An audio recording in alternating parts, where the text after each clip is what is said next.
So as you all know, progressives across the country are fighting to make Medicare for All the law of the land. Now, to me, the way that I've always conceptualized this fight is as one that's twofold. So first of all, in phase one, we've got to make sure that we force the Democratic Party to get on board with Medicare for All.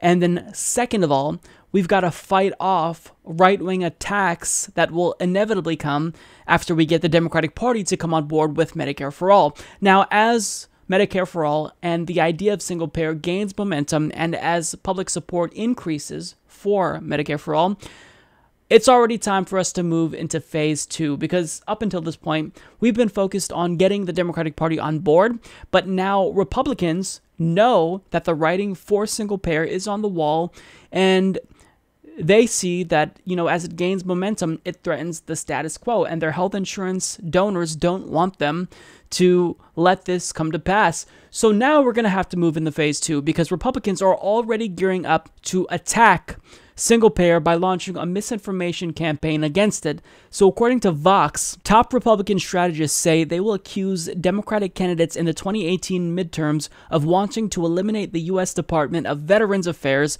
which provides health insurance for 9 million veterans.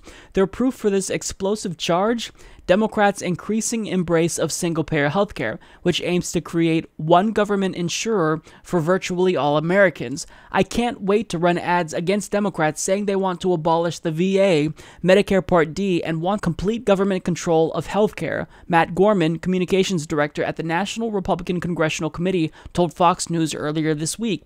He was referring to single-payer healthcare, NRCC press secretary Jesse Hunt confirmed in an interview Thursday. Democrats have no plans to either abolish the VA or threaten the health insurance of veterans.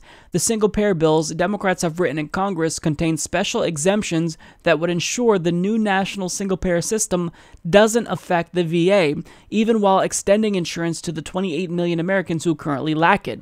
Representative John Conyers' single-payer bill, which more than 60% of House Democrats have now co-sponsored, includes a provision explicitly stating that the VA and veterans benefits will remain independent of the new single-payer system, at least in the first decade. At the end of those 10 years, Congress will then reevaluate whether such programs shall remain independent or be integrated into the Medicare for All program, the bill states.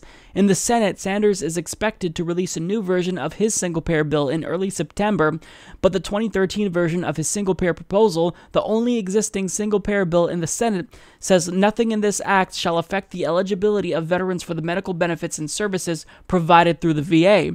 An aide to Sanders confirmed that the provision exempting the VA from the new single-payer insurer will remain in the upcoming bill. But Republicans are prepared to accuse single-payer Democrats of both advancing an unaffordable new entitlement program and trying to cripple existing government health insurance programs. Any conversation with voters about what direction we're going with healthcare needs to include what the Democrats would do if they had their druthers, Hunt said. They'd move the country further to the left with the single-payer European healthcare system, which would include massive tax increases and a host of issues, including abolishing the VA. Democrats have an endgame, which is to turn the healthcare system into single-payer, and we're going to make sure voters know that, Hunt said. The idea that government is making the bulk of the decisions when it comes to healthcare, we want voters to know that Democrats support that. So this isn't surprising. In fact, these disingenuous, outright false attacks were expected by progressives. And even though it's the case that there's been this tremendous cultural shift towards support for single payer, I do think that these attacks can and will inevitably resonate with certain people, because even if the Republican Party is loathsome and most people know that, they're still somehow able to convince millions of voters every election that policies that favor the rich and somehow harm the middle class and the poor are in their interest. So, I mean, they're good at marketing, even though they are terrible. But I will say that by traditional Republican standards, a party that is usually able to effectively attack the Democratic Party, this is a really weak argument, because if you think about it, what they're claiming here is that Democrats want to abolish the VA health system that we currently have. That's just factually incorrect. John Conyers' bill and Bernie Sanders' bill will not include these provisions, so obviously you could just say, no, that's not the case, but think about how bad their argument is in defending the VA and Medicare Part D from single payer. They're tacitly admitting that government-run healthcare is a good thing.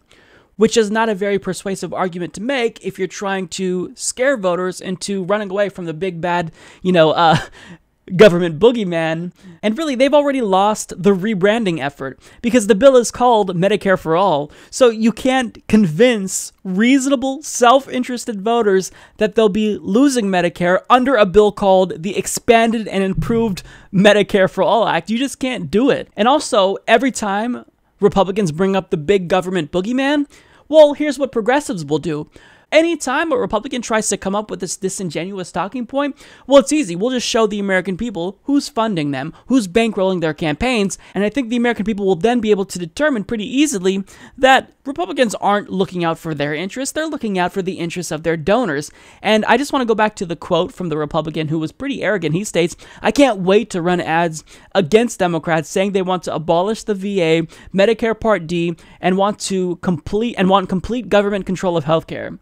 Now, I can see how you would be excited because this whole government takeover of healthcare boogeyman is something that is a tried and true tactic that Republicans have used for decades now to successfully ward off any attempts at single payer.